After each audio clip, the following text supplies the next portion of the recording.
seen him in the spot. He like, I clean his blood. Ready?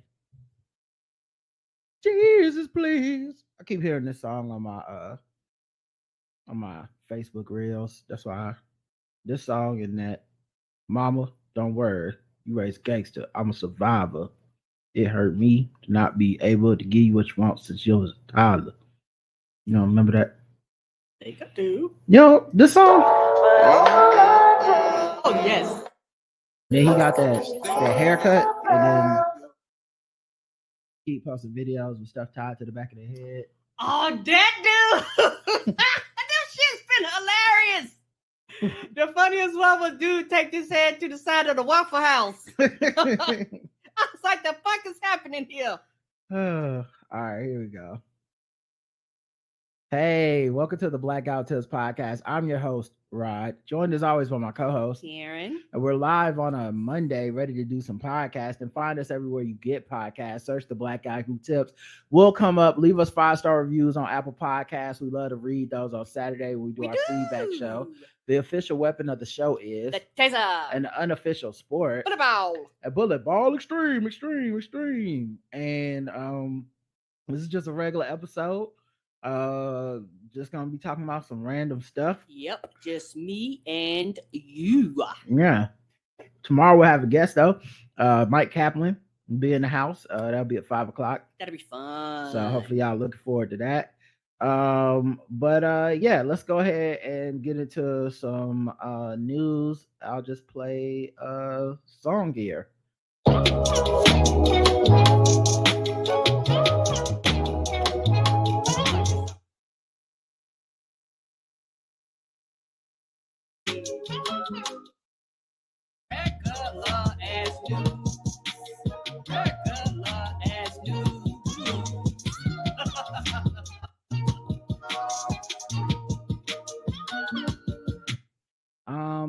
PBS has quit Twitter over its government-funded media label. NPR also said this week it will stop tweeting. I remember. I didn't know PBS, but I remember NPR. Yeah, because they was like, "That the fuck is this? No, we are not." And majority of their money, I don't know about PBS, but majority of the money for NPR is like publicly funded. Mm-hmm. They was like, I don't even think they said they don't even get like 1% of their funding from the government. They was like, a lot of people have a misconception of that, but it was like, our money basically comes from the general public. Mm-hmm. Yeah, Twitter previously had reserved such government-run, state-affiliated media. They had used that tag on like China's news agency or Russia's RT and Sputnik. But throwing this at, PBS and NPR is kind of a game changer. And one, the government doesn't run those media outlets. And then, as you said, a lot of times the funding for like NPR, PBS actually comes from the public, literally, not like just the federal funding. Federal funding accounts for about 15% of public television revenue system. And the biggest chunk, 31%, comes from donations from individuals. Right, because I know for NPR, I'm a monthly subscriber. I've been one for years, and I don't mind. I don't even listen as much as I used to, but I still give because I know that their purpose is here, and I know that I just appreciate what they're doing. Particularly, I used to listen all the time before Trump became president. Once Trump became president, I had to back away because they were doing their job, which was covering him because he was the fucking news. And it was just too much for me at the time. Yeah, only less than 1% of their funding comes from the government for NPR. Right. So, and I think, the real, reason that this has happened, the real pattern is Elon Musk is clearly a right-wing conservative dude, and it's just been interesting because I think he's one of the best people at promoting himself, and white people for the most part do not question it at all. No, and I think it's probably bigger than just white people, but white people are the main ones I noticed that like eat his shit up. Or it's like, he's rich, clearly this man is a genius, clearly this man is fucking brilliant. It can't be that he's a fucking idiot. It can't be he's a grifter. It can't be he's a liar. It can't be any of that. It's got to be. Yeah, regardless. We don't understand. He's just so ahead of us. And I'm like, well, but we've seen any other person who would be doing this right wing shit. We be like, that person's a piece of shit. And there's nothing like, it's not necessarily brilliant to be unscrupulous, you know, to steal ideas and take credit for shit. Like, we haven't really painted, at least to me, I don't find that to be a brilliance. No, I don't either. And also, you know, he has done shit like talked about how he's going to build all types of railways and feeder trains and all that shit in municipalities, and didn't deliver. So you have a lot of cities that's stuck in a lot of debt now that fucking around with him. And who runs those cities? White people who believe in him. White people give him money. Like, this dude is a grifter because white people who have the power and the money keep lifting him up. I mean, the fact that Jack from Twitter thought Elon Musk was it, like he should be running Twitter.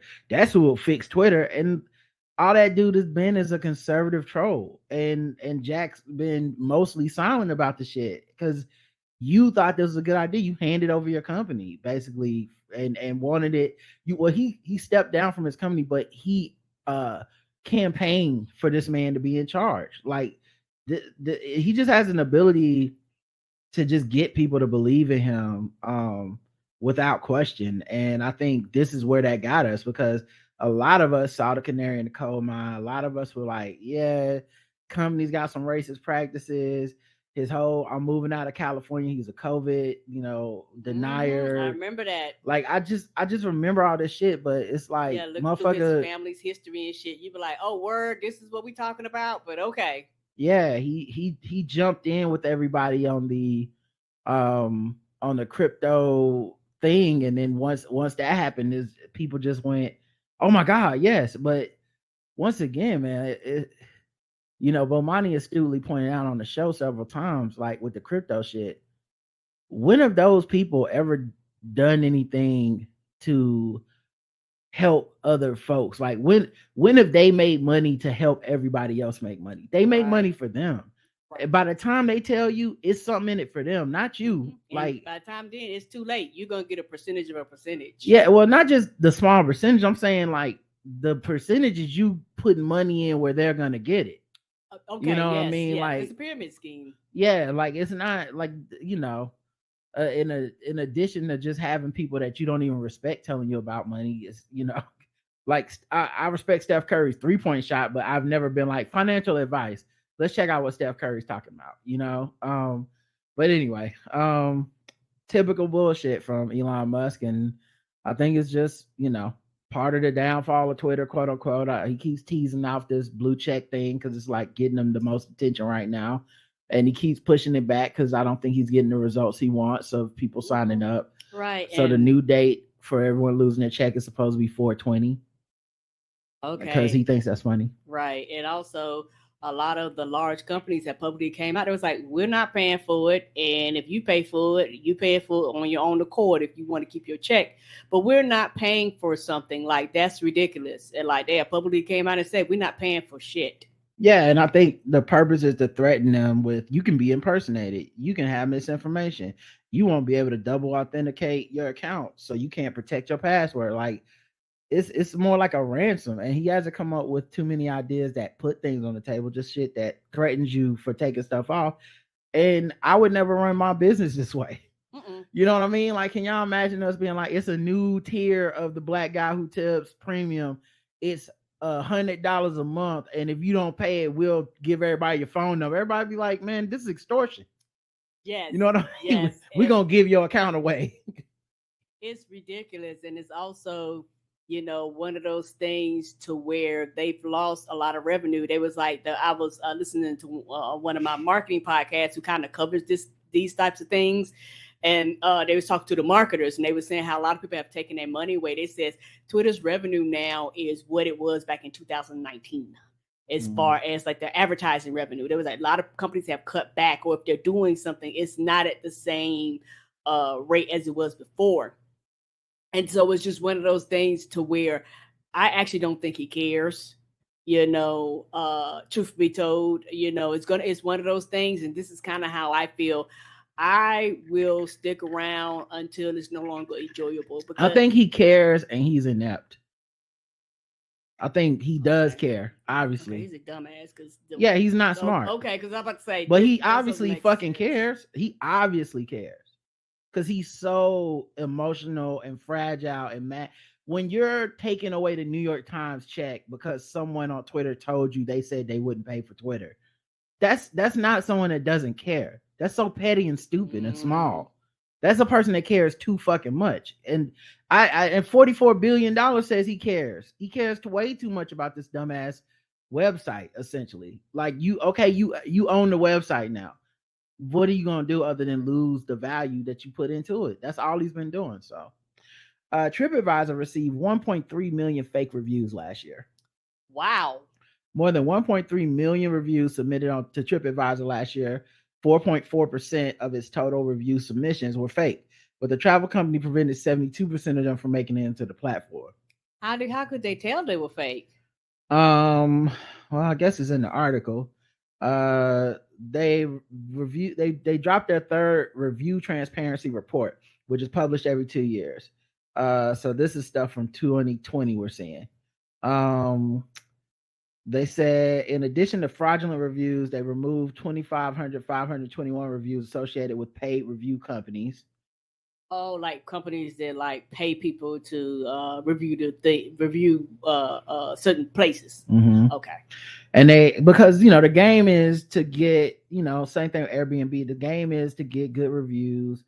May or may not be a verified trip. May or may not be, same thing on Amazon. Now that we're especially an online society, a lot of times faking the review is better than advertising, because it's like you click on it, you're like, oh, it's 5 stars, 12 5-star reviews, and then those people ain't even really ever been there. Yes, I forgot. It was a company that ended up getting sued, and they owed the government like $600,000 because what they were doing, I think it was like a vitamin brand, and what they were doing was they would have like their supplements that had been out there for a while that got good reviews, and then they would put their new products out there, and they would tag it or make it appear as though the newer products were getting the same ratings as the older products. And so they did an investigation. They was like, y'all can't do that. Like these new products need to gain their own reviews. You can't, because it was through Amazon. It was like, you can't do this. They was like, this is false advertisement. Right. So it's one of those things where, because everything's electronic now, people are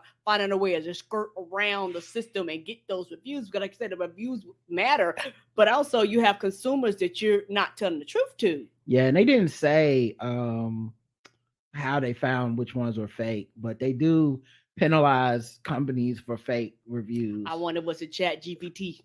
Maybe. But that would just write the content and review. You still have to copy and paste it to post it.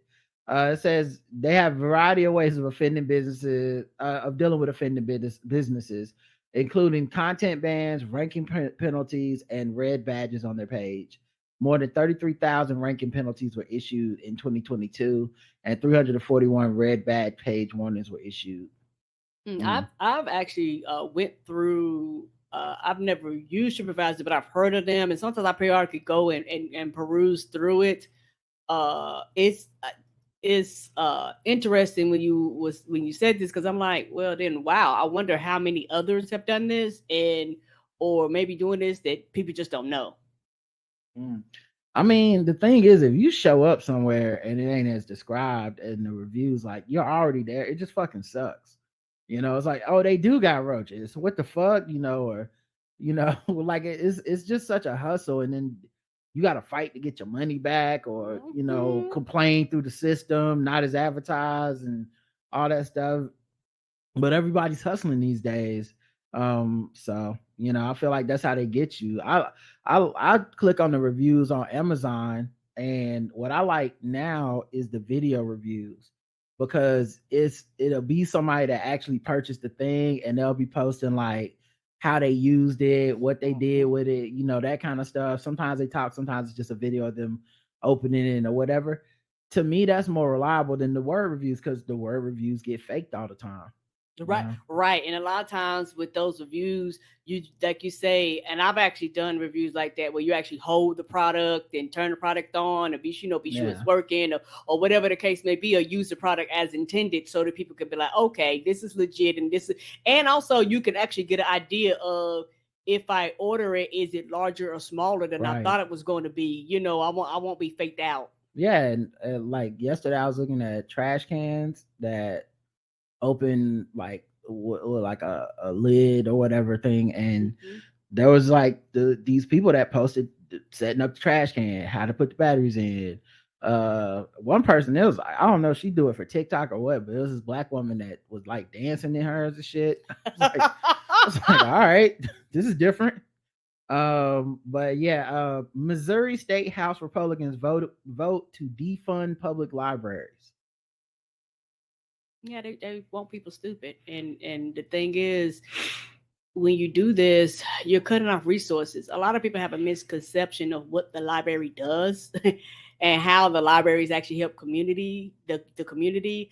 I know a lot of people, they were like, well, I don't go to a library. Okay, bitch, you don't. But you know who do? People that's trying to get their resume together, people that need access to the internet. You know who else do? People for social skills, for training. Like these are the people that actually go to the library. The library ain't just for people that feel like it's just a waste of time. It serves a purpose in the community.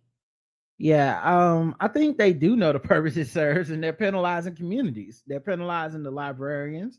They're retaliating against the librarians organization because they're suing the state over a law about book banning. Right. So this is a retaliatory thing. Republicans, when they get power, they retaliate. They are petty with this power. Ron DeSantis is a great example of Republicans of power. Donald Trump, great example of Republicans of power.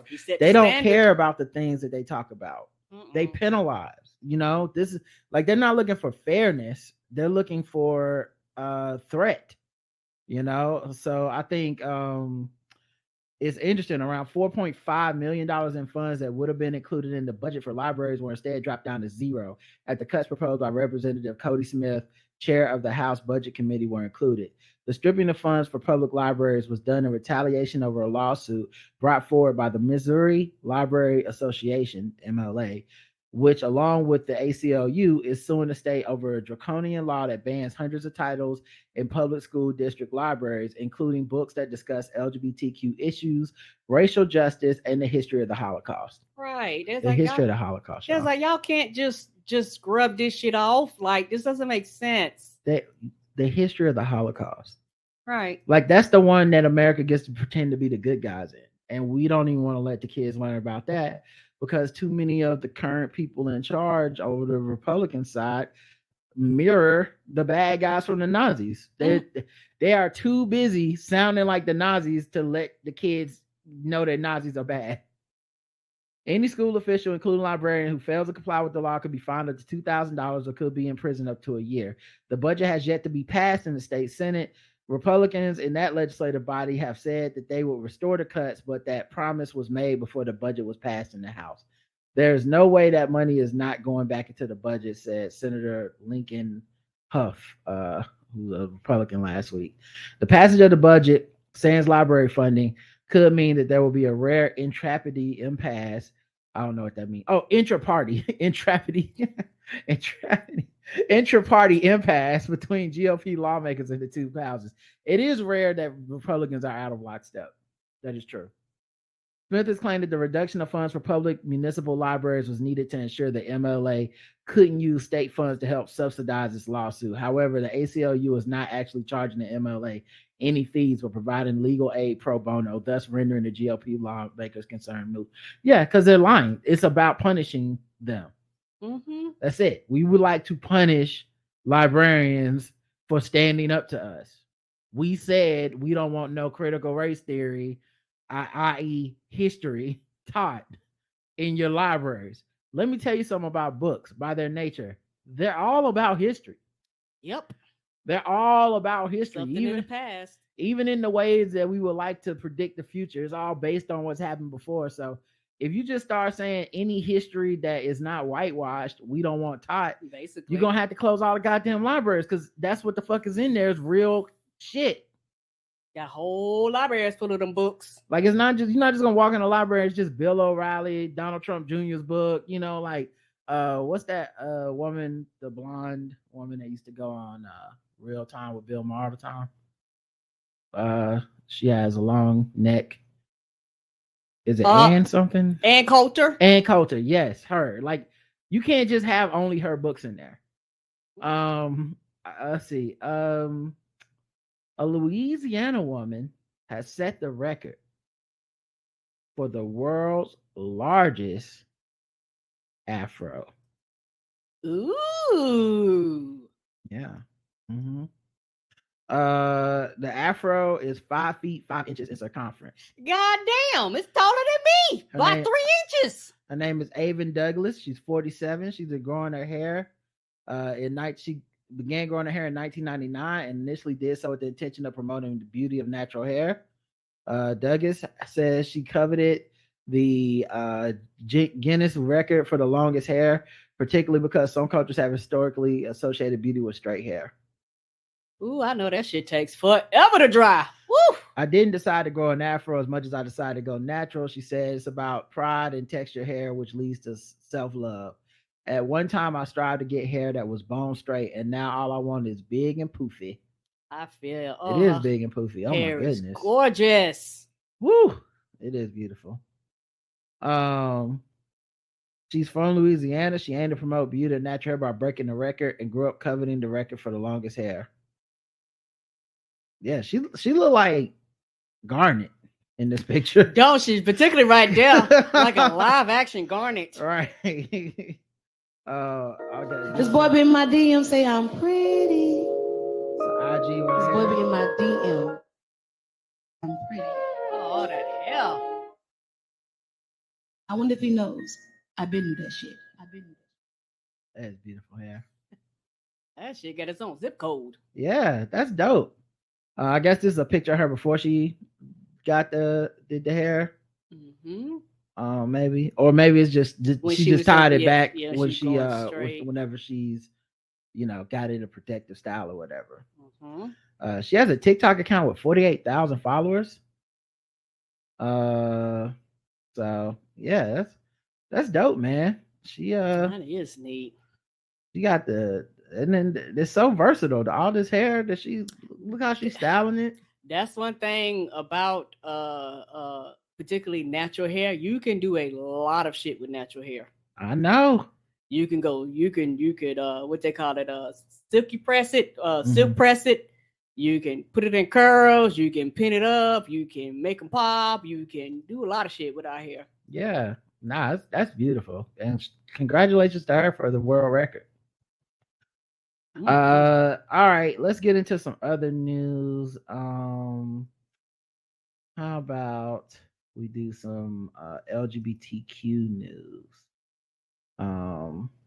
Where's the music? There we go. Let me see what you want to be. You better move your body. You better move your feet. And I want to groove. Show me what's cool. Riding, caring, baby. LGBTQ news. We're trying to take us down, but we still around. We lit. We're trying to still shine, but we on the ride. We lit. And you can't do what we're about to do. We lit. LGBTQ news. All right, let's talk about it. A first grade teacher who called out Miley Cyrus and Dolly Parton's Rainbow Land being banned, right? She didn't call them out to have them banned. They were banned at her school, and she put that on social media like, hey, they banned Miley Cyrus and Dolly Parton's Rainbow Land. It's a 2017 collaboration between the two. It was featured on Cyrus's 6th studio album, Younger Now. Is it the one they performed together? Yes. Okay. Well, apparently, the school administrators banned the song from being performed by first graders in a school concert because they considered it too controversial. Superintendent James Siebert possibly, said that the school board was concerned whether it was appropriate for the age and maturity level of the students, and that they worried about the social or personal impacts on the children. He cited the school board's policy against discussing controversial issues in class. Now I gotta ask, like, I don't know this song like that, but what was the song about? Right, that's what I want to know, because I heard they performed it together, and I'm assuming the same song, but I didn't really listen. Yeah, and it's Miley Cyrus, Dolly Parton. Like, what the fuck could it be? It ain't gonna be but so deep. What is happening here? Hey Miley, it's me. I'm in Nashville. I'm on my way to Dollywood. Busy as you are, I can't get enough stuff to do. Can't. But anyway, I'm excited about singing with you, so I'm gonna turn my seat. So I guess it's like the intro. Okay, boom. So then the lyrics: living in a rainbow land where everything goes as planned, and I smile because I know if we try, we could really make a difference in this world. I won't give up. I'll sleep a wink. It's the only thing I think. You know where I stand. I believe we can start living in a rainbow land. Living in a rainbow land. I guess this is the chorus where you and I go hand in hand. Oh, I'd be lying if I said this was fine. All the hurt and hate going on here. We are rainbows, me and you. Every color, every hue. Let's shine on through. Together we can start living in a rainbow land. Okay, what's the problem? Rainbows. Like, we really threw away rainbows. Yeah. This is insane. They just gave up on rainbows. I love rainbows. Straight people bigots have given the rainbow away. And the biggest people that have been hurt by this are the kids. Mm-hmm. I remember being a kid, man. You love rainbows. You love colors. You love rainbow bright. You love looking in the sky when it rains, seeing a fucking rainbow. Yeah, you love the Care Bears. They use rainbows. The pot of gold is at the end of the rainbow. You know, somewhere over the rainbow. Like, why does it have to be only a gay thing? That's us. That's not gay people that did that. Mm-hmm. That is straight people that did that shit, though. It must be something gay about it. It's like, living in the rainbow land, it has nothing to do with being gay. What the fuck? These motherfuckers are insane. Mm-hmm. I'm gonna play the song. I normally don't play copyright music since when on YouTube, but I had to play the song. Maybe we could hear what the issue is. Because I don't know. Look, here we go. There's some hoes in this house. There's some hoes in this house. I don't know. I don't. No. I don't know. No. Okay, yeah. You know what? I would object the kids performing this song. I wasn't on their side at first, but first graders probably shouldn't be saying that. They got a point. Should not be talking about some WAP. They got a point, I normally, now if they doing this song, I might consider like, hey, this is not age appropriate. Yeah, maybe to perform. So during that time, educator Melissa Temple spoke out against the ban, telling reporters that she chose the song because its message seemed universal and sweet, and that banning it would lead to confusing messages about rainbows, which are ultimately creating a culture that seems unsafe towards queer people. Due to this, Temple has been placed on administrative leave after district officials explained that the impetus for the ban was around whether the song was appropriate for the age and maturity level of the first grade students. Whatever, y'all just don't want the song there. Just say that. Just don't play the shit on the kids. What the fuck? The kids, they just don't. For them, it's a song about rainbows. You put her on administrative leave. Mm-hmm. That's crazy. So you can't even say, like, this is why I picked the song. I didn't think it was controversial. I thought it was inclusive and da-da-da. And they were like, your ass got to go too. You too controversial. Yep, because a lot of these school systems now, they are, and this is why it's very important, and people need to be aware that a lot of conservatives and Republicans have worked their way into the school systems on the low. The school boards, yeah. Yeah, so when they're in here, they actually have the power to do this type of shit, when before they wasn't in these positions and they would be mad and upset on the outside. So they was like, well, I'll fix that. I'll win the seats. And that's what they've been doing across the country. I be going in here and win these seats. For these positions that people just think, oh, ain't nobody going for the school board. Well, bitch, it is, and they got power. Exactly. And so, every position matters. Even a dog catcher, people joke about that, but that shit matters too. And it's one of those things where it becomes very frustrated because then you get bullshit like this, and people going, "Why are we here?" Because somebody on the school board decided it was a problem. Yeah, and Republicans are fans of Snap, you know, or should I say Snap for that exclamation point at the end, because they got the power. And that's all they care about. Like once they have the power, they're just like, yeah, we're just taking whatever we want. It doesn't have to make sense. The whole freedom of speech shit and all this, like, we just need to have a conversation. They didn't want to have a conversation with this woman. They immediately sent her home. She didn't even really say shit. She was just like, this is fucked up. There's nothing wrong with this song. And they were like, go home, bitch. That's it. Enough talking from you. Yep, because we don't want no controversy. We put like this. We don't want people listening to you. Then all of a sudden we got to deal. We got to deal with the wokes coming in here complaining about some shit that we doing. Basically, the only freedom of speech we care about is the freedom for like Christian conservative people to be bigots without hearing a word back. Right. We don't actually want this robust conversation and shit. A bunch of dudes. Okay. The Bud Light saga. Let's just talk about it. Okay. Sorry, I didn't mean to say saga with a hard R. The Bud Light saga is basically they put rainbows on the can of Bud Light, bottles of Bud Light, to show, hey, we support the LGBTQ community. Okay. They got a partnership with a trans influencer by the name of Dylan Mulvaney, who I believe became very popular on TikTok because she transitioned like I'm gonna make a video every day for the next year or so of my actual transition. Okay. And people are gonna watch me as I basically go through the ups and downs of living my life in the body that I want to live my life in, right? Okay. And so they made her the face of 365 days of girlhood.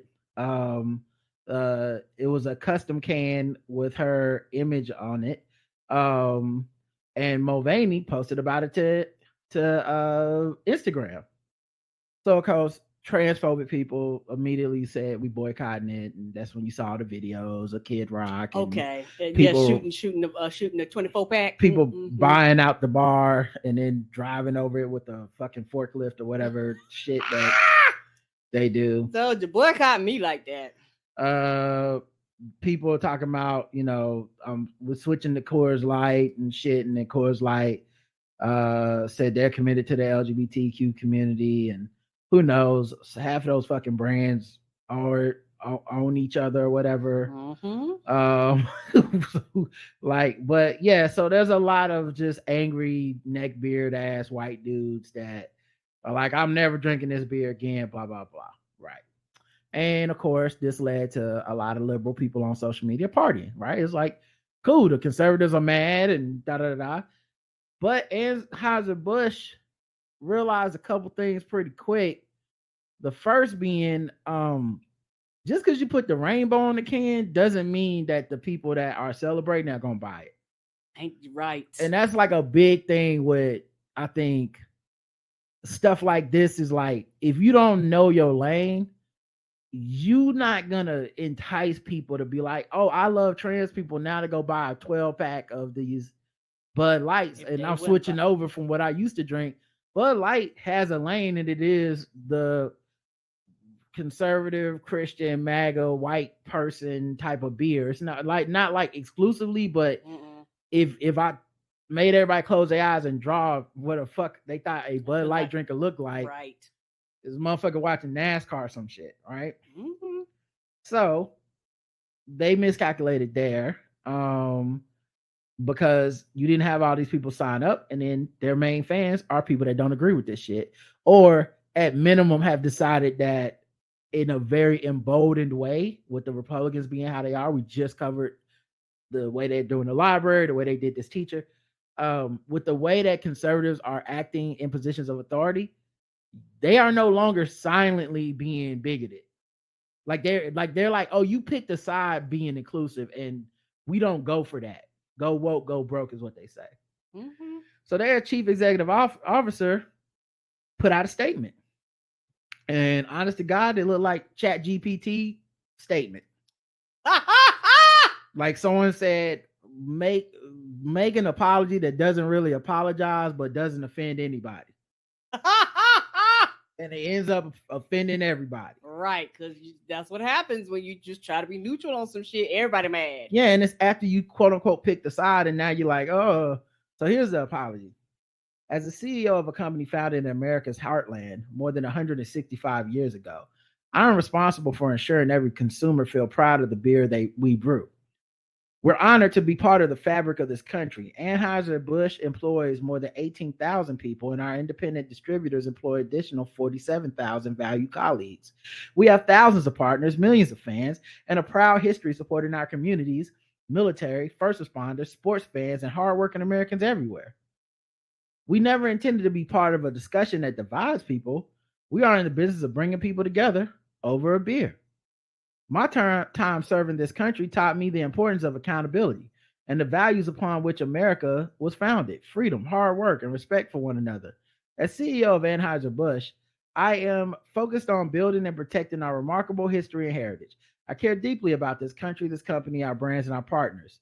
I spend much of my time traveling across America, listening to and learning from our customers, distributors, and others. Moving forward, I will continue to work tirelessly to bring great beers to consumers across our nation.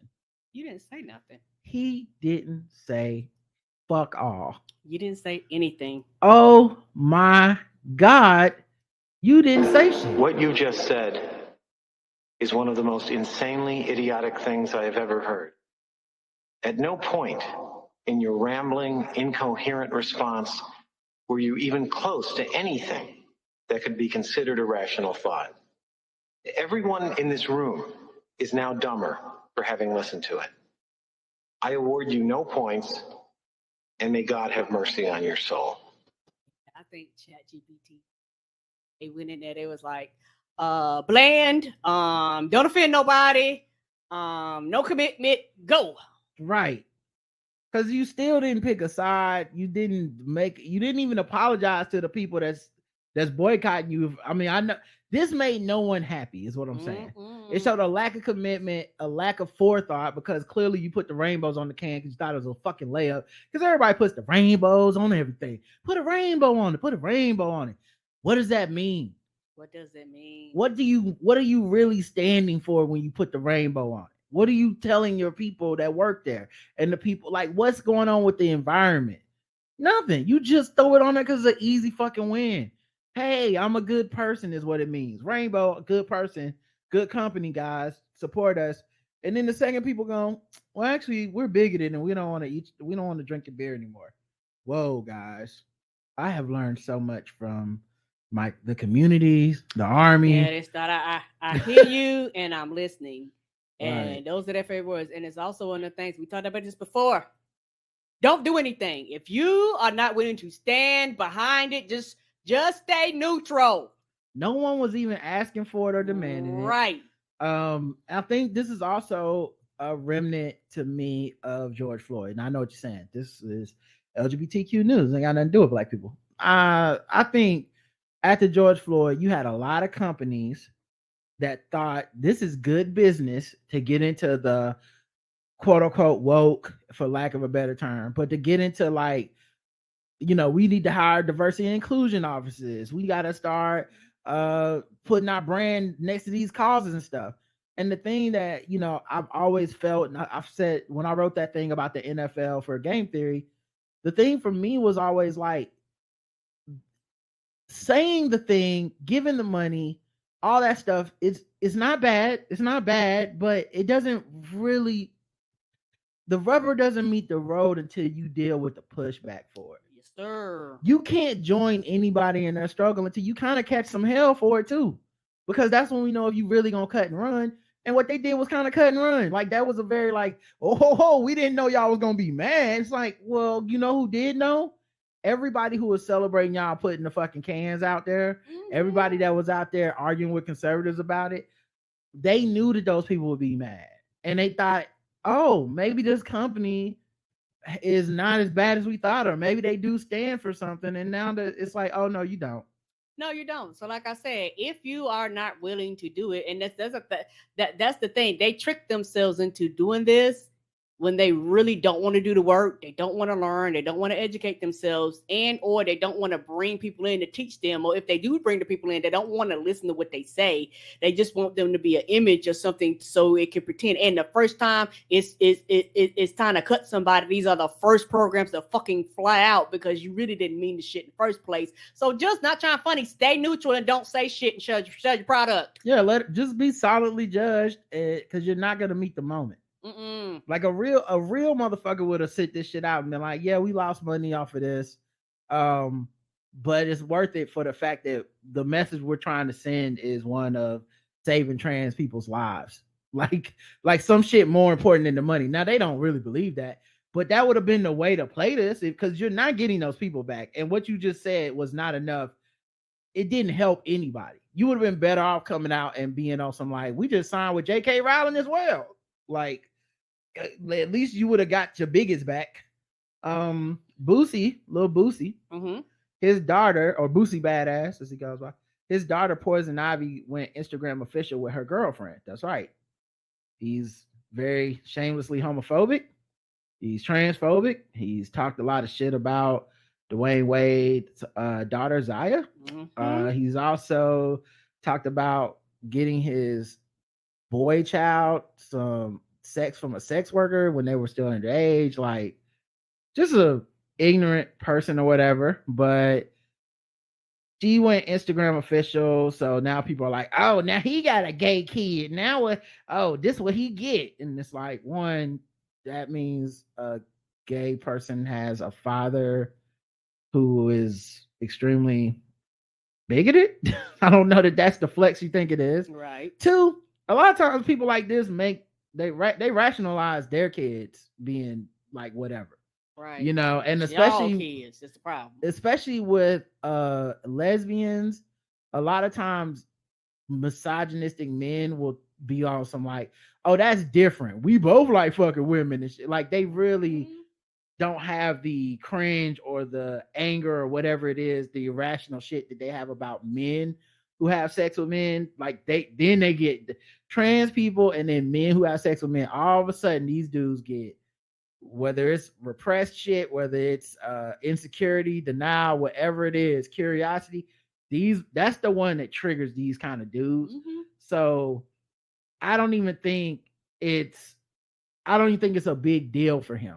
I think he'll just rationalize it. Of course. And also, just like I said, I think it's weird to be like, that's what he gets. Like, well, he gets a person's life that he's responsible for and involved in. I mean, I'm assuming you're thinking that he's gonna make her life terrible. That's not really fun for anybody. So, let's see.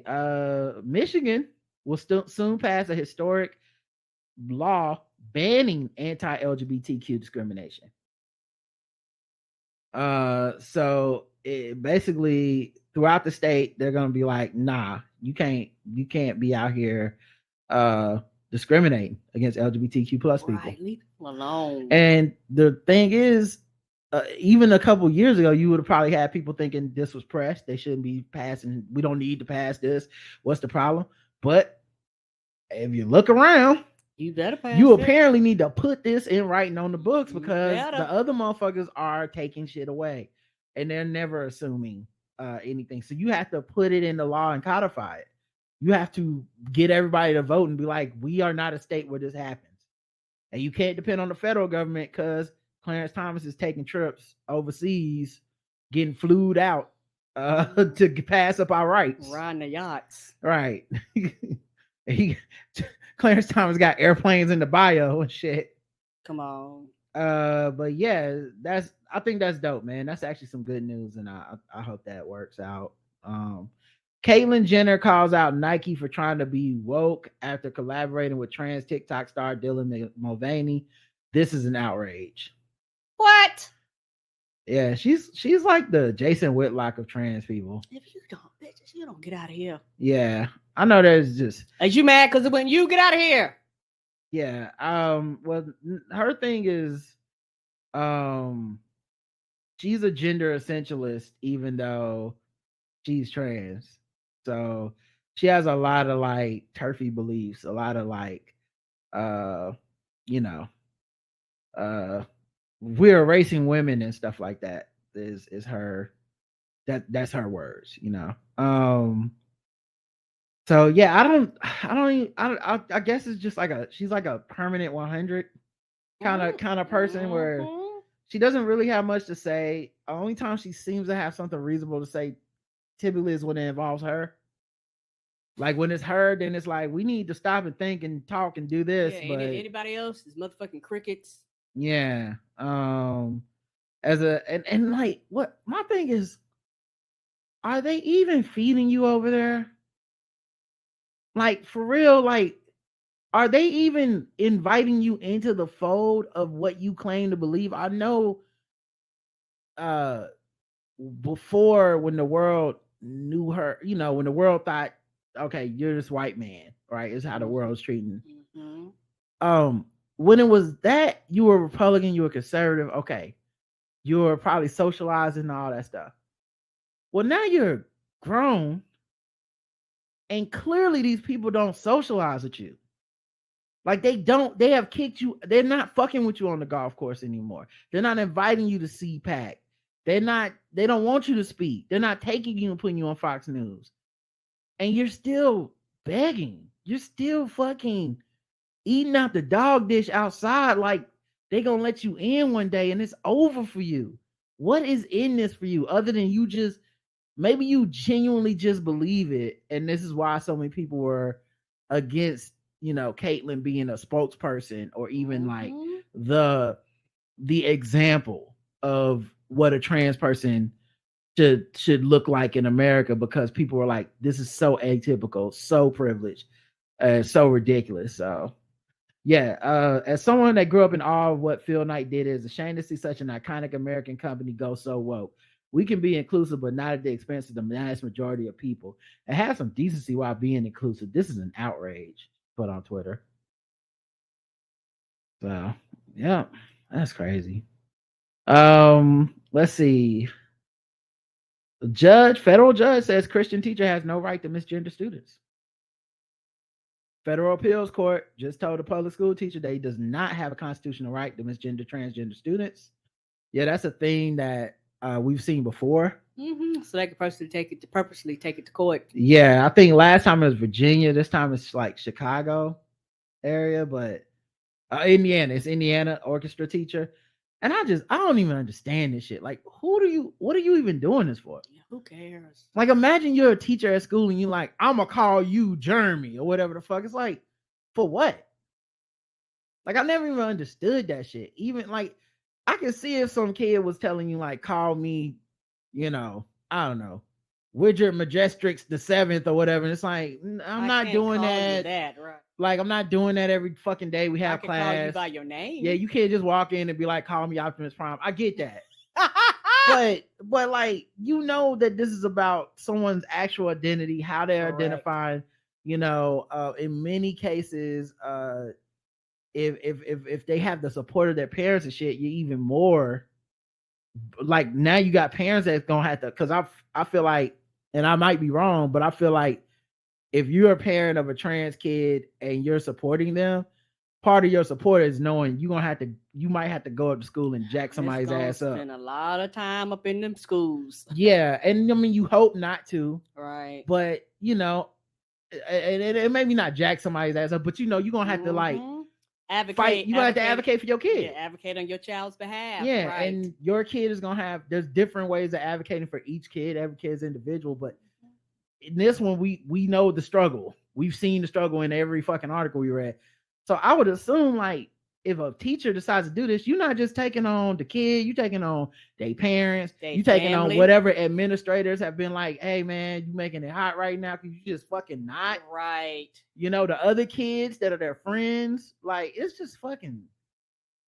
But yeah, he's, once again, the only time there's freedom of speech is when you're a Christian and you want to say some bigoted shit. As a Christian, I should be able to dead name this kid. Why? God? Like, that's not in the Bible. What? That's where's it coming from? But yeah, he lost the right. And what's funny is I don't see anything in the article about him being placed on administrative leave. So I guess he didn't like the Rainbow Land song, so it's fine. Of course. It's okay for him.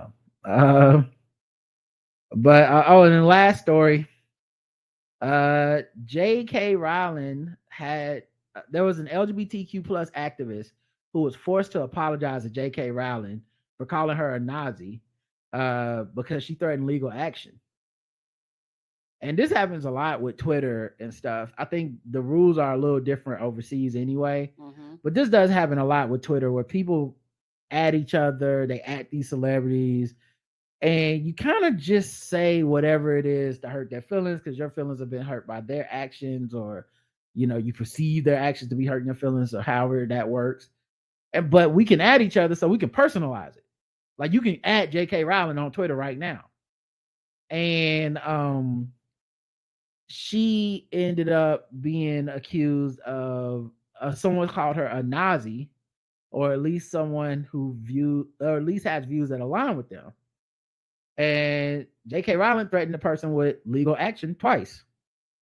The thing about the solicitor's game is everyone can play JJ. I ignored your hyperbolic metaphor about burning me to death in 2020, but I'm starting to think that was a mistake. What's your solicitor's view on the Nazi accusation? Would they advise you to defend it in court? So this person also had said something about, I guess, burning her at the stake in 2020 or something like that.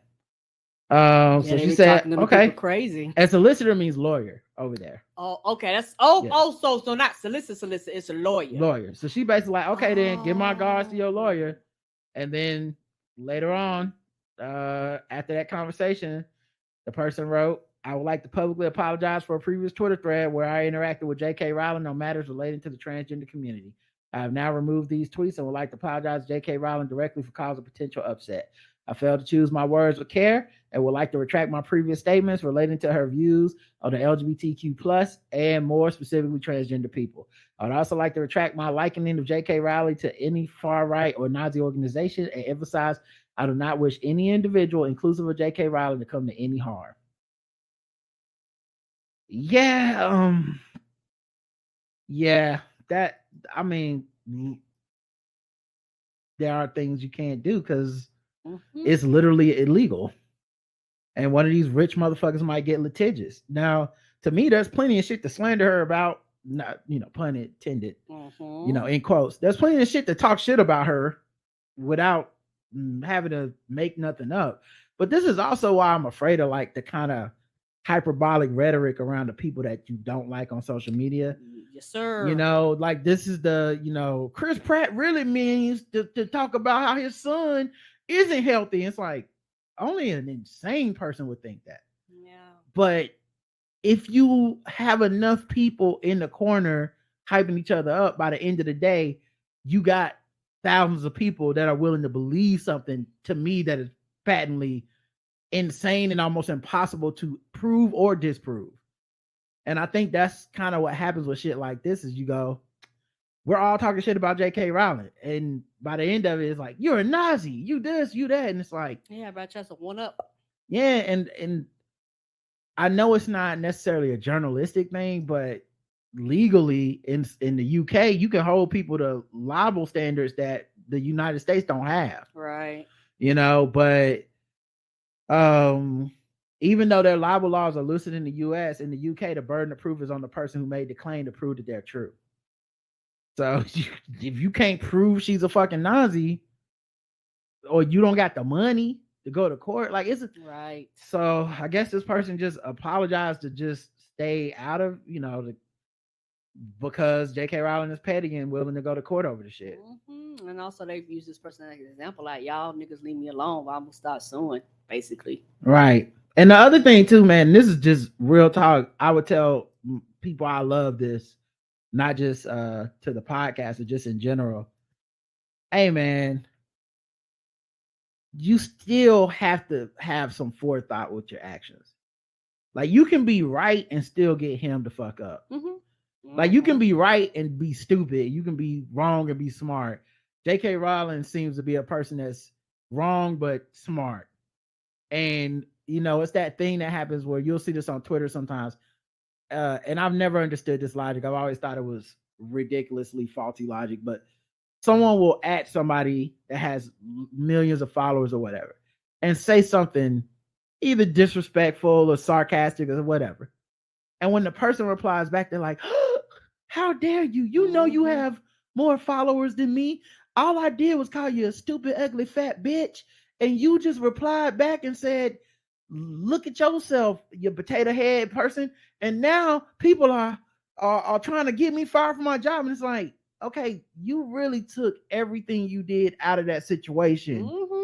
And at no point did you think I'm punching Mike Tyson. Like, you never thought to yourself, maybe punching Mike Tyson is a thing I should be prepared to be punched back for. That's the difference to me. Because they think it's words. A lot of people play online, like and Right. and there's a lot of people that take pride in getting blocked by celebrities and on just social media across the board. They like to harass accounts and like I'm not trying funny.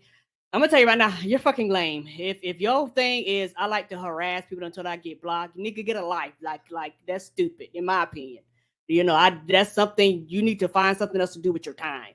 And then, you know, when they respond back, all of a sudden you become a victim. And what it's like, well, then why? They're human too. And that goes back to some of the things we said before. For some reason, I don't know what the number is, what the dollar amount is, what the amount of followers is. But once you reach a certain status, you have a subsection of people who just strip people of their humanity. Yeah, someone said in the chat, you're not supposed to punch down. And I'm like, everybody who said that has never been in a fight. You know what I mean? Never been in a fight, right? Not him, but just in general. That statement came from people that don't actually physically fight. That's a theoretical thing about comedy. But what's funny about the punch down thing is one person's punch down is another person punch back. Come on. So, like, you know, this is, like I said, this is in no way an attempt to defend J.K. Rowling. But it's more like a dog. You got to be careful. Like, being right. It's like my man Ed that got beat up when this girl cheated on him. He came back to campus and the dude that was cheating, that was fucking his girl, was like, man, you don't want to do this. And Ed was like, well, fuck you, da-da-da. And dude was like, man, we don't got to fight. It was funny, fucked up, but he was basically like, man, I don't even love her or nothing, man. Just like, I don't care, basically. And Ed somehow, through the transitive properties of being cheated on, took offense that the dude didn't care. It was weird. but the point being, like, all the emotions were on Ed's side. And then Ed got beat up. Got his ass rocked. And so it's like he lost that fight, and not because he was wrong or whatever. The dude was low-key disrespectful and clowning him and clowning the girl. But you can be wrong and be the one that wins the fight. And you can be right and be the one that lost. And so I think you just got to be careful, because this person clearly fucked around and found out, even for a good reason or whatever. And I think for a lot of people, that's how they find out. And I guarantee you, like a lot of people, shit got to happen. And then all of a sudden, I promise you, their presence on social media will change. Either it's going to decrease, or either they're going to watch what they say. I think they actually deleted their account, because when I went to go look up the tweets, I couldn't find them anymore. So my guess is they probably ended up deleting that shit. Yeah, goddamn right. That's what happens. You're like, up. These are real problems. Nah, I'm good, dog. Yep. All right, let's get into another segment. What time we got here? All right, let's do I want to do fucking with black people or white people news. I guess we'll do some white people news. White people news. Excited to the barbecue. We might be problematic or a little intense. Something harsh on a fragile big city. White people news. White people news. Let's talk about what these white folks are doing. All right, let's detox from all the stress. Bill Hader and Ali Wong are officially back together after a brief split. Didn't they separate? Didn't they? I don't know. I guess so. That's what the title just said. This is the comedian, right? Bill Hader is he's the star of Barry. Okay. Ali Wong is a star of Beef. I just watched Beef on Netflix. I thought it was excellent. Like great. I had a great time. But yeah, this is their picture. If that's what you were thinking about, I don't know. But yeah, they're back together. Yes, because she was famous for doing her specials while she was pregnant and things like that. And I watched, I don't know if it was the latest one, but one of them, and she's actually fucking hilarious. And the whole time she was just talking about her marriage and things like that. I didn't realize she was married to him. I don't know that they're married. Yeah, I don't know if they were dating. They're girlfriend, boyfriend. Okay. So maybe that's not his baby. Maybe like after that's the marriage. That's right. She or something. did get divorced. That's right. This is who she's dating. My bad. My girlfriend and I were just figuring out that I haven't had a vacation in 10 years. I went with her to San Francisco, but that doesn't really count. So I'm going to have a vacation. Sources previously told us the couple dated last fall, but described their romance as a rebound after she divorced Justin Hakuda, and he split from actress Anna Kendrick. Hader and Wong dated for 2 months before splitting. One insider told us at the time it was due to their busy schedules. They're just super busy with things, but the split was certainly amicable. They're certainly friends. Another source at the time told us they were being careful not to let the romance become public knowledge. Only a small circle of A-list comedians know, and everyone was thrilled about it. Their friends helped them protect their relationship in light of Ali's divorce. And especially they was about her ex-husband. Yeah. Mm-hmm. So shout out to them. Good to see the whites, making a go of it. And Ali Wong obviously not being white, but Bill Hader being white. And what the white people news is about. And bad news for whites. Taylor Swift and Joe Alwyn broke up after 6 years together. Oh, they were together a hot minute. Yeah. She's currently on her Eras tour. They first started dating in 2016. The split came as she is traveling the country for her sold out Eras tour, at which the actor hasn't been spotted. Over the years, a famously private couple kept their cards close to the chest, with the English actor 32 and the Grammy winner 33 deflecting about engagement rumors. If I had £1 for every time I think I've been told I've been engaged, then I'd have a lot of pound coins, quipped Alwyn to the Wall Street Journal magazine. So yeah, I guess something happened, didn't work out. And just another casualty of the pandemic, I guess. Now that people are outside the house, it's easy to get out there. Tori Spelling from 90210. She got an eye ulcer after keeping her contact lenses in for days. Oh, ain't you supposed to take them things out daily? Depends on the contact, but yeah, you're supposed to take them out at the end of the day. I've had optometrists tell me I could sleep in them or wear them a couple of days and stuff like that, but I just personally am too weirded out by that. I've taken a nap in contacts before and freaked out. Like I was like, when I woke up, like, like what happened? You could see clearly, or you just I've like reached for my glasses and I realized I could see clearly and stuff, but I just know that I'm not supposed to. I don't trust having them in for a long period of time. Right. So even if I just take like a nap with them in, I immediately take them out normally when I wake up. I know some people that can go all day, days, keeping them in.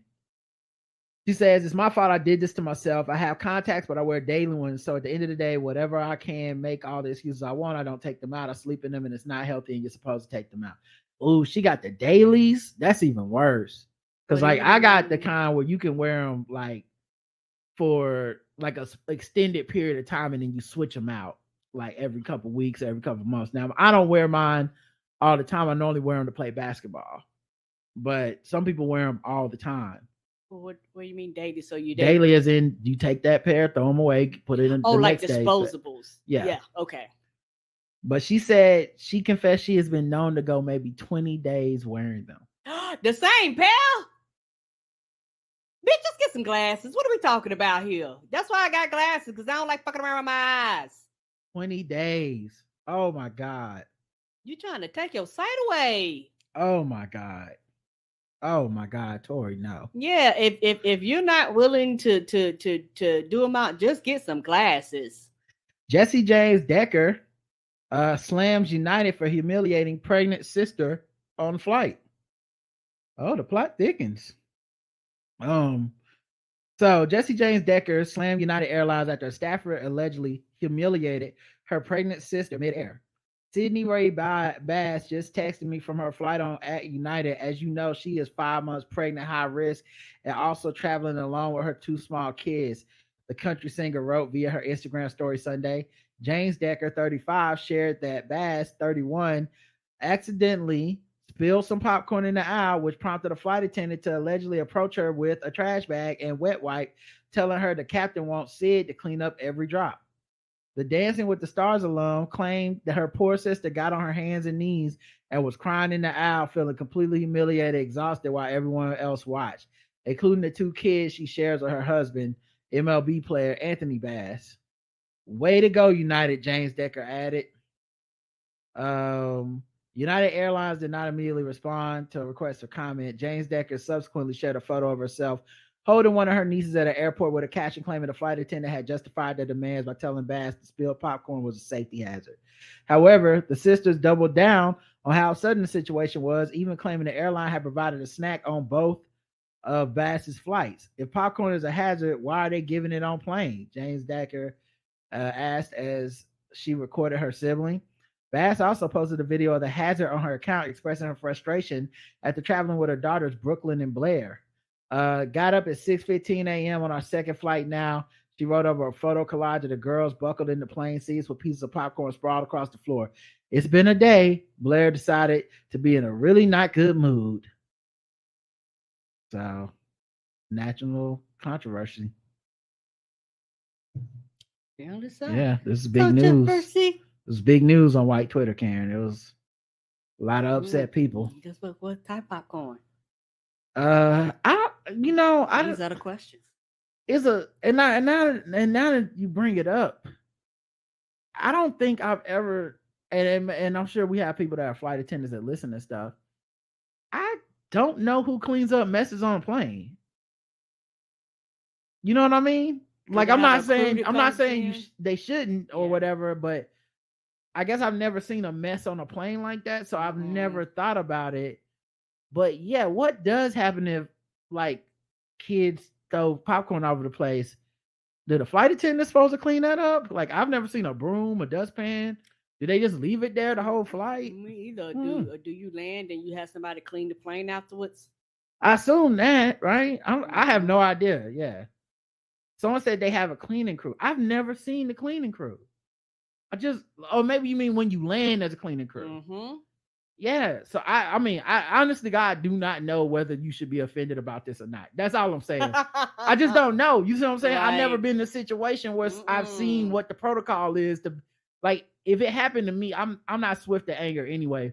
If it happened to me, I probably wouldn't have got mad. I probably wouldn't have told Twitter. I would have just been like, I would have said, make a joke about it on the podcast. So I'm like, yeah, that was weird. I had to pick up all the popcorn. I wouldn't have thought, like, I should be upset about this.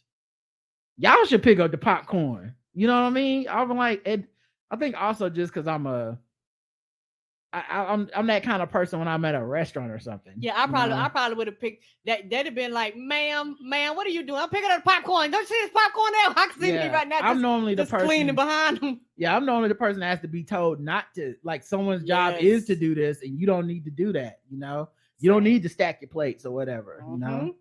Anyway, sad to see the white people struggling like this. Keanu Reeves kisses his girlfriend Alexandra Grant on the red carpet. Oh, but there's a reason we're talking about this, Karen. He did it with his eyes open. Oh, okay. Yeah, he's 58. Grant is 50. They flaunted their love and kissed at this ritzy event on the red carpet, but his eyes were open, Karen. Oh, that's adorable. I mean, it's a pretty dress. I don't know, Karen. His eyes were open. I mean, he is on the run for John Wick. I mean, you have to be sure ain't nobody trying to take you out. Okay, maybe that's it. looking to see if some assassins were coming through the door. I mean, he been training and filming for months. All right. Well, I'll take Karen's word for it. Not a big deal. Nope. Just part of the training. Yes, sir. Bam Margera, who you may know from Jackass, one of the Jackass guys. He responds to a man who filed a restraining order after claiming he was having a threesome. Apparently, according to TMZ, or as reported by TMZ, Bam's neighbor, a man named Daniel Cardenas, has accused Margera of entering his home in the middle of the night and making a death threat. You have 12 hours to leave the house or I will kill you with my brass knuckles, Bam allegedly said. Oh. Cardenas says Bam left before returning over an hour later, at which point he issued another threat while wearing the brass knuckles. You have 12 seconds to leave. As seen in TMZ's recently released video, Bam responds to the restraining order by sharing his side of the story, in which he claims his hostility towards Cardenas was only to protect his daughter, who was staying with Margera when Cardenas brought two women back to his home to have a threesome.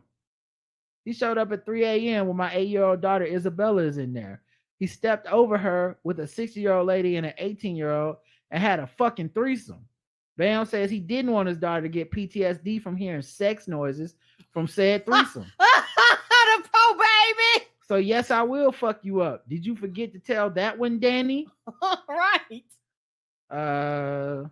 So as previously reported in March, Bam was arrested for public intoxication following an incident with his estranged wife, Nikki Boyd. Additionally, Margera was arrested at a residence less than a month ago in Escondido, California, when a woman called police alleging that he kicked her. Well, I guess his daughter wasn't there for those, so it's fine. Back in February, Boyd filed a legal separation last month, more than a year after announcing the couple split. Man, a lot going on over there. Mm-hmm. Well, it's complicated with the whites. The ghetto. Mm-hmm. Talking about. All right, let's see. Ice-T fires back at a troll who said his wife Coco wore a Grammy dress that was 3 sizes too small. I mean, listen, we know Coco and her reputation precedes her. Okay. Oh, you gonna She's not known for wearing a whole lot of clothes. That's not her get down. Mm-mm. And I don't think you were informing Ice-T of anything that he didn't already know. So this woman, Maureen McCall, said, to those of you who thought my opinion, she said, she posted a tweet last week where she complimented Adele for looking fabulous at the Grammys, for describing her as classy when the singer was heavier. McCall then, before describing her as, McCall then took an aim at Coco, who was wrapped in a dress 3 sizes too small, I guess. To those of you who thought my opinion of a woman named Coco, don't know who she is, don't care. I see Adele at the Grammy. She looks fabulous. When she was heavier, she was classy. That is a woman who knows her beauty doesn't have to be wrapped in a dress that's 3 sizes too small. Ice-T quote tweeted her. Maureen, when was the last time you had some dick? Yep, that sounds like the response you would get from him. That's hilarious. Maureen, when was the last time you had some dick? That's the problem. LOL. He continued to go on the offense by taking a page out of McCall's book and comment on someone else's looks with a bit of sarcasm. I gotta say, Maureen, you're hot as fuck. Flame emoji. And it's a picture of her. I would say he's being sarcastic. Mm-hmm. Yeah, and that's how his wife dresses, and the honey, they like it. I love it. Yeah, and then he put FLTG. I'm not sure what that means. I'm not up on that abbreviation. Someone in the chat might know, but he said we never attack, but we retaliate. 4 explosion emojis. So she kind of fucked around and found out. Mm-hmm.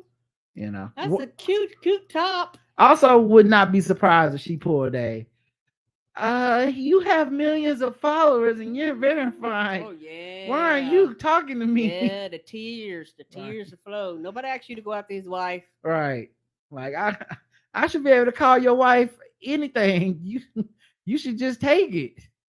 All right. That's it for white people news. let's get into some let's do some guess the race. What time is it?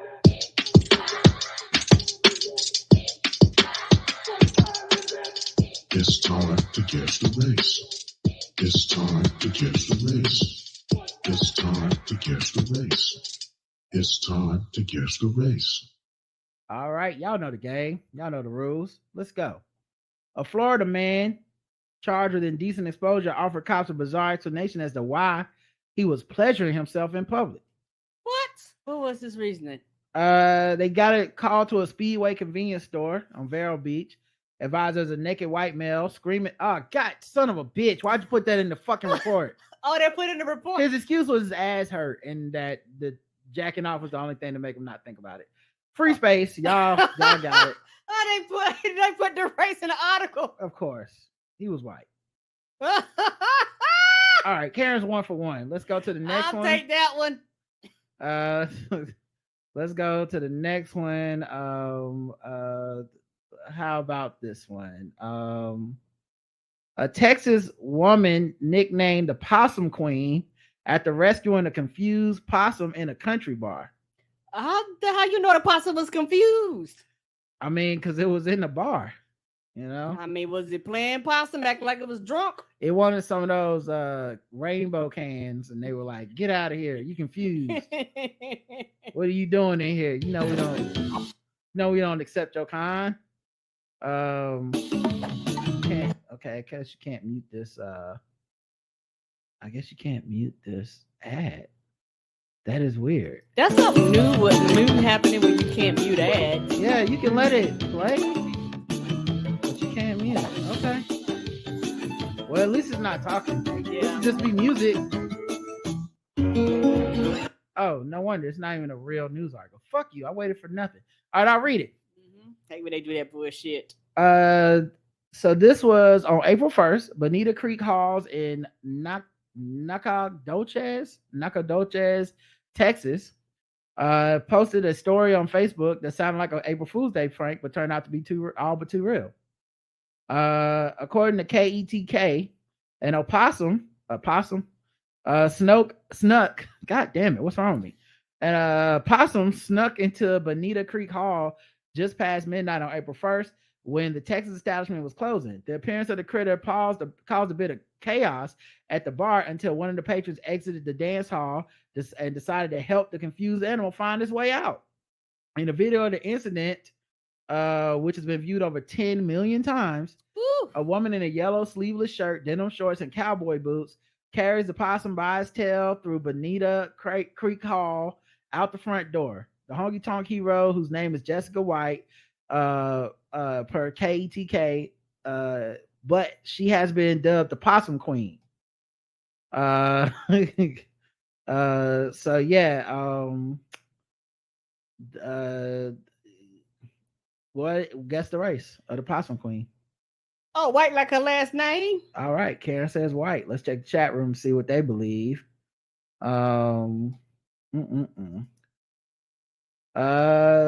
These folks just helpful to anything but blacks. White. Confused possum goes great with bush beer. White. And an impossible white woman. That's good. Isn't her name White? White people shit white. White. The correct answer is everyone said white. Everyone got it right.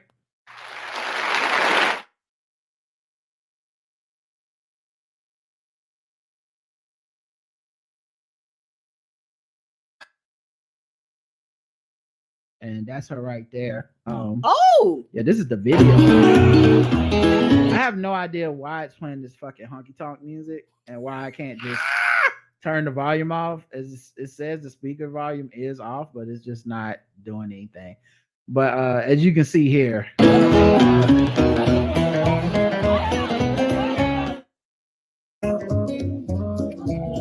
Now, I don't know if this dude was reaching out to touch her or was pointing just to like, the door is that way. Because I think she grabbed his arm as if he was going to touch her. And I think he was not interested in being anywhere near that possum. Right. He was like, ma'am, that way. Take it out that way, ma'am. Go towards the door. Holy shit.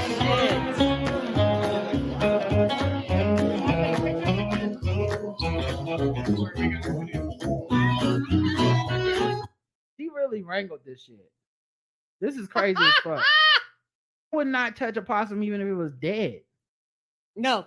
Like, who touches a live possum? She don't got on no gloves, nothing.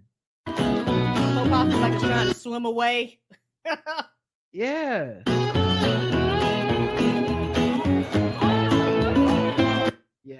Yeah, she look like I do this every day, B. Yeah, I shared this video on my Facebook page when I first saw it. And there were people that less cared about the possum and more about Miss White. Okay. I saw the things they were saying. It seemed to have a certain, it was a certain type of person that was interested in that post. And that ain't care nothing about the possum. What's your type? You like black, white? I like white girls more better. Okay. Yeah. Especially the thick time. That's what I'm talking about. No, bunny. Yeah. In other words, pod. Pod. That's what I like. Yeah. Hey, say that bit again. Say it one more time, but say it slow. Pog. P-A-W-G. Fat ass white girls. That's what I'm talking about. What you like, bro? Yeah. I like fat ass white girls, the thick time. Ooh, the curvy types. Yeah. Those are my favorite. Okay. Yo, that's what I'm talking about. Okay. I guess possums is good eating. I don't know. Apparently so. They was pretty excited about them damn possums. Let's go to the next one. Air National Guardsman arrested after applying online to be a hitman. Oh shit! I didn't know they was taking applications. Yeah. Hosea. Is he trying to get in the same crew as that dude that on that video game with the bald head and the suit that be going around shooting up people? Oh, you mean the game Hitman? No, I don't know why I couldn't think of the name of the goddamn game. Tennessee Air National Guardsman was arrested last week after applying to be a hitman on a parody website. Oh God. Do you believe the Onion articles are real too? The website is called rentahitman.com. And Hosea Ernesto Garcia, 21, ended up charged with the use of interstate facilities and commission of murder for hire. That's basically says, we the police officers. Give us your information and we will come arrest you. Rentahitman.com. Yeah, we know it ain't. Come on, you think it'll be that simple? He explored the site when he needed money to support his family. He began searching online for contract mercenary jobs. And Google brought up all the searches. He first made contact with the site February 16 when he filed an employment inquiry form indicating that he was interested in obtaining employment as a hitman. He noted his military experience and rifle expertise in the form, while also requesting an in-depth job description according to court documents. The hopeful hitman remained in contact with the website over the next several days, providing his Tennessee driver's license, a headshot, and a resume. He took that hitman job seriously. I bet he was like, "Baby, I got a job coming up." Right. I got a job. How much interview. they pay? I don't know how much they pay. Got a job interview. Why are you taking your gun with you? What kind of job interview is this? I'm looking for a job that pays well related to my military experience, shooting and killing the marked targets, so I can support my kid on the way. What can I do? I enjoy doing what I do.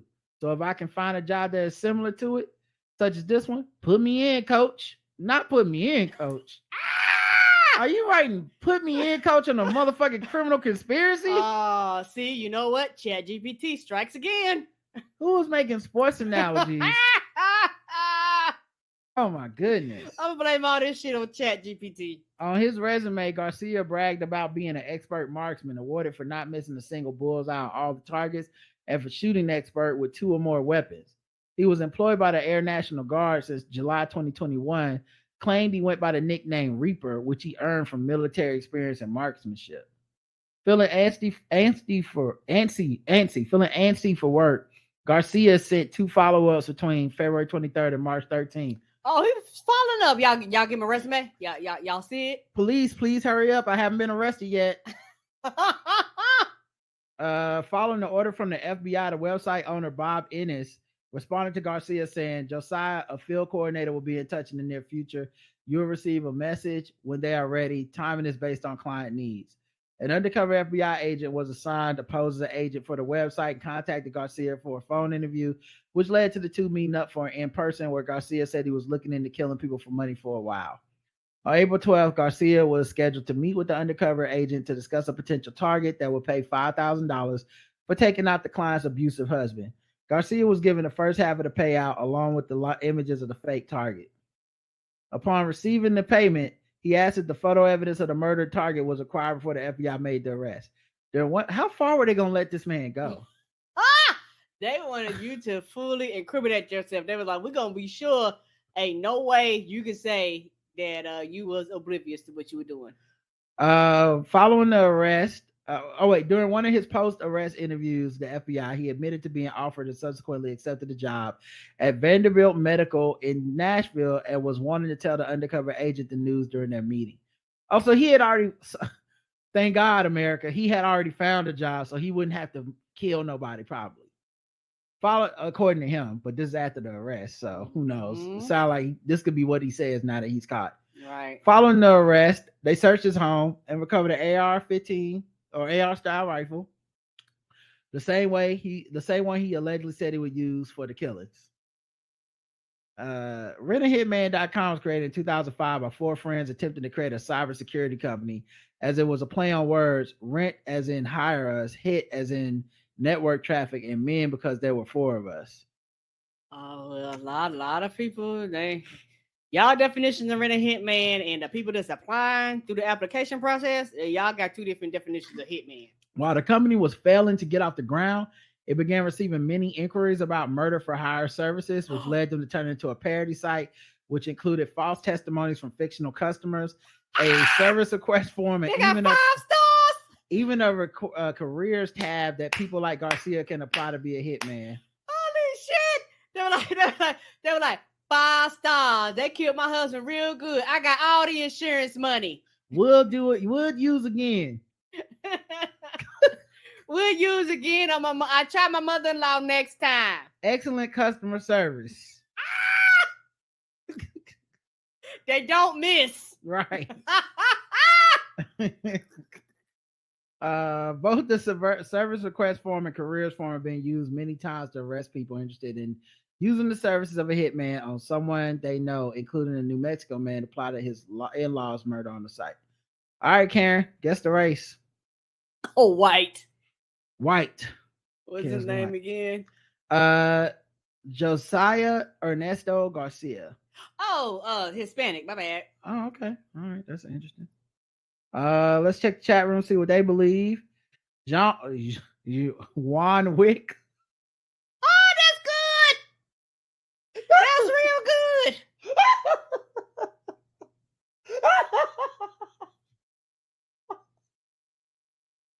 Oh my God, Juan Wick. That's real good. Latino says Trey. Gullible Mexican just trying to feed his family. Used to find honest work on the front of the home improvement store, Latinx. The white's gonna toss his ass back over the wall. Latino says June. Zero's dumbass Reaper for dummies. Latino. He getting deported. Hispanic. Pedro Pascal, white. Latino. Oh, no. G.I. Jose. Impossible white passing Latinx. The correct answer, everybody got it right.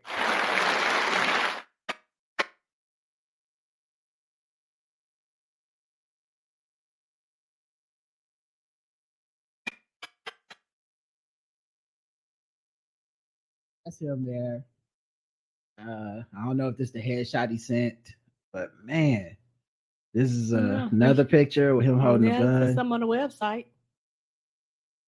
This is a picture of him in his dress blues, him in his military camo. I don't know if you can go to the web. What does a website look like? RentAHitman.com. I'm scared to go. Right? I feel like the FBI gonna be knocking on our door. And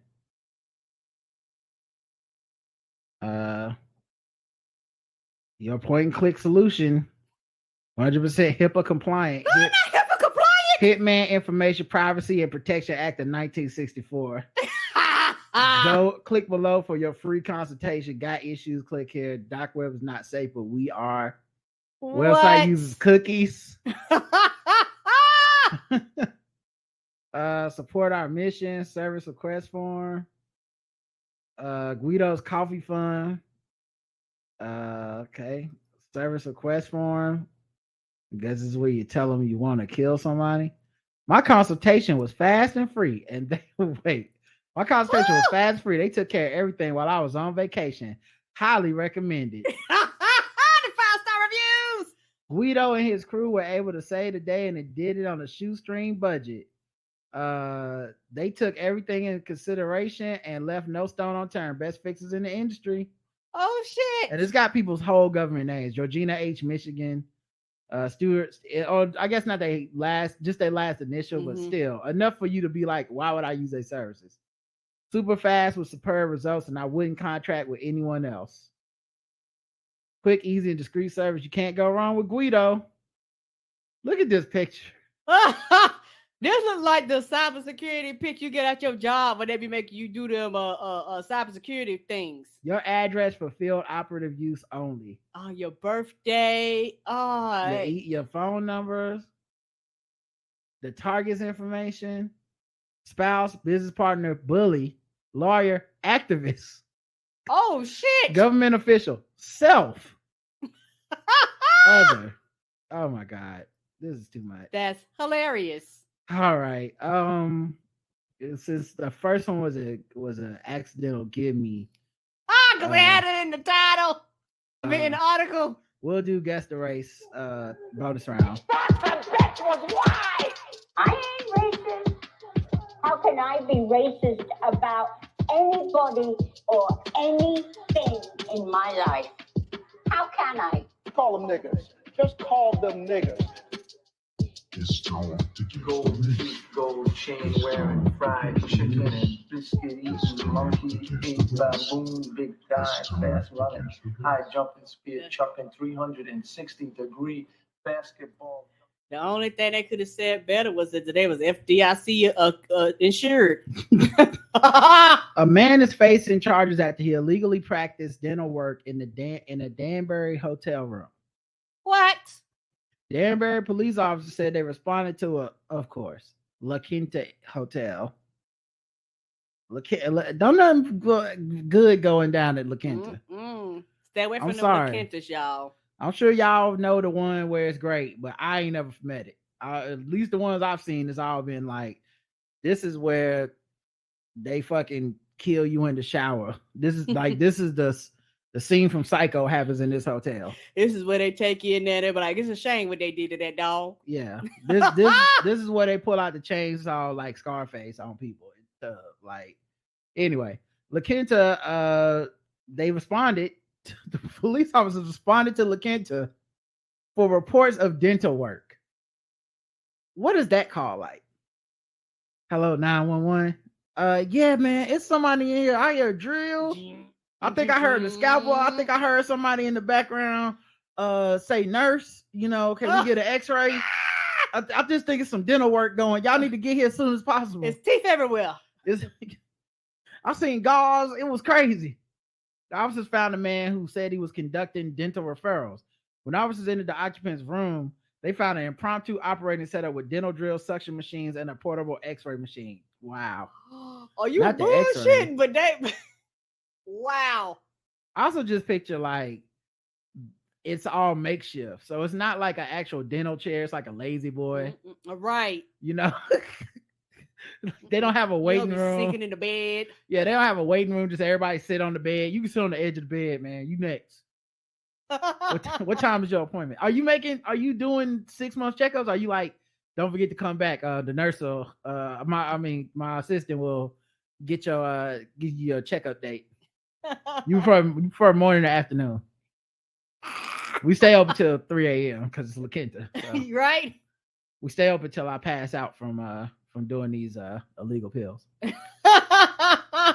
Boxes of amoxicillin and other medications were also found. Authorities said when officers spoke to the suspect, the man left the bathroom with gauze in his mouth. No, he not Steve Martin from fucking Little Shop of Horrors. Not Steve Martin. Not what's my man? Bill. God damn it! Why is it so hard for me right now? for Ghostbusters, Bill Murray. Not Bill Murray from Little Shop of Horrors with the cotton balls in his mouth. That's what I picture this. They're giving them toothbrushes for that even. Don't forget to brush your teeth. Yes. You ain't flossed too good last time. This is what I just picture Steve Martin's character in a hotel room for Little Shop of Horrors. I know this reference. It's 3 people out here that old enough, but you know, some of y'all might get it, but I'm talking about he'll be a dentist. He'll be a dentist. Yes. Like I just picture that that happening. Oh my God. Oh. Come be a dentist. Oh, that's my jam. Oh my God. That can't believe that. Oh my God. Say oh. Yes. Authorities said when they spoke. Oh yeah, so then Hugo Moraes de Lima was arrested and charged with practicing dentistry without a license and illegal sale of prescription drugs. He is being held on $350,000 bond. I'm gonna be honest, I didn't know it could get that expensive for this crime. I mean, he had drugs. I mean, but like this, what dental office did you steal that from? Or did you order all this shit online through Amazon and make a makeshift shit? I don't know, but I just feel like this some Breaking Bad shit or something. Like he's a veterinarian or he lost his dentist license because his drug habit, and this is how he's funding his drug habit by doing dentistry on the side. Because like, where do you get the audacity to do dentistry if you didn't go to school for it? Right. Anyway, guess the race, Karen. Ooh, we're going white. All right, Karen's going white for this one for Hugo Moraes de Lima. Let's check the chat room. I was going to tell JJ Outlaw about how did the hotel not know it's a La Quinta Inn. Yeah, they open on the outside. Yes, yeah. There's no one to sneak anything by because you walking straight into the room. Yeah, right. That's why I'm like, nope, I want hallways. Yeah. If I don't got no hallways, I'm not standing there. I open my door, but not go outside. Hispanic, the 5th dentist that doesn't support Trident White. Dr. McGruber, MD, Latino. A dentist who stood across the border, Hispanic. Latino, Hispanic. The correct answer is Hispanic. Y'all got it right. And Karen missed it.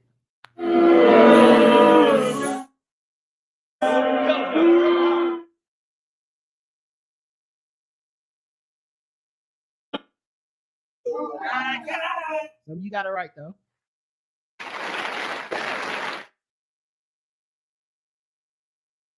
Should have re-asked you the name. My bad. I did say it again, by the way. I said Hugo Moraes de Lima. I said it. I was like, just 2 or 3 times. Just the audacity. Some people just don't want to be great, man. Apparently I'm one of them. All right, let's go. Even with the free space. Sword ratchetness.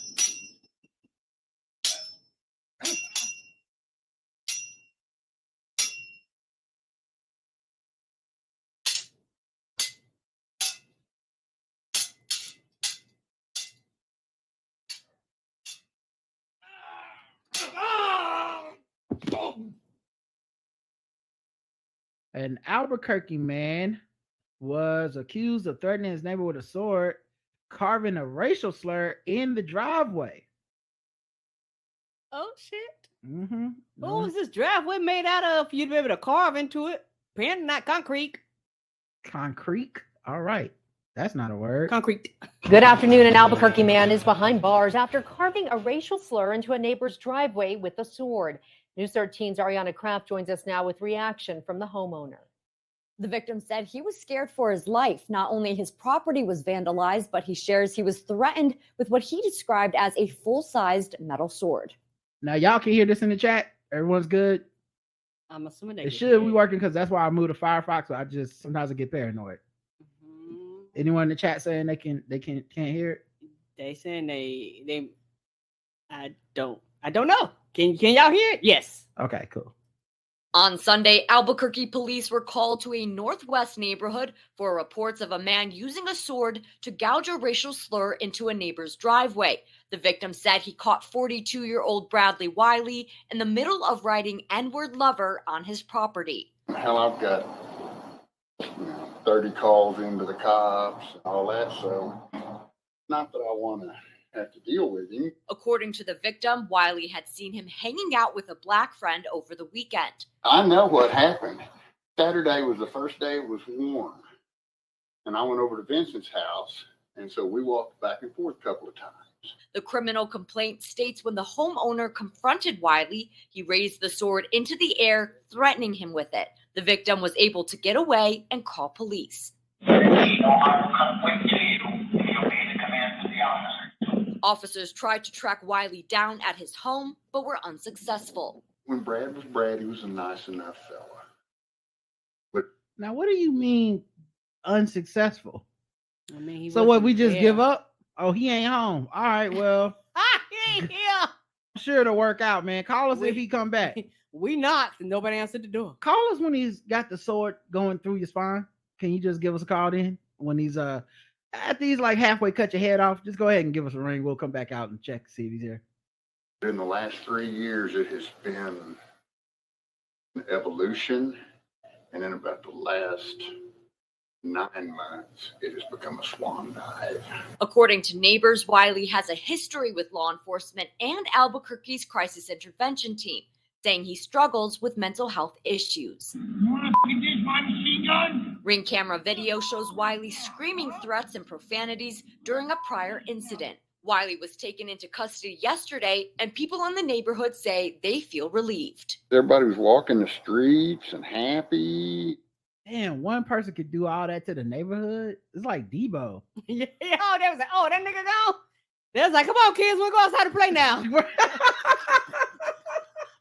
Oh, they were happy to see him go. I was like, please don't come back. Bradley Wiley is being charged with aggravated assault with a deadly weapon for threatening his neighbor with a sword. Back to you. All right. Thank you, Ariana. Wiley's prior felonies include aggravated battery, kidnappings, theft, and criminal damage. The DA's office has filed a motion to keep Wiley behind bars until trial. How can he afford a home? Mm-hmm. Man, that's so crazy. This motherfucker got arrested. Everybody's just like, sunny days. It was like, freedom, freedom. Right. Damn. All right. That's it for today's episode. Thanks for listening, everybody. We appreciate you. And we'll be back tomorrow with Mike Kaplan, 5 p.m. EST, Eastern Standard Time. That should be fun. Looking forward to that. And always fun with him. Until next time.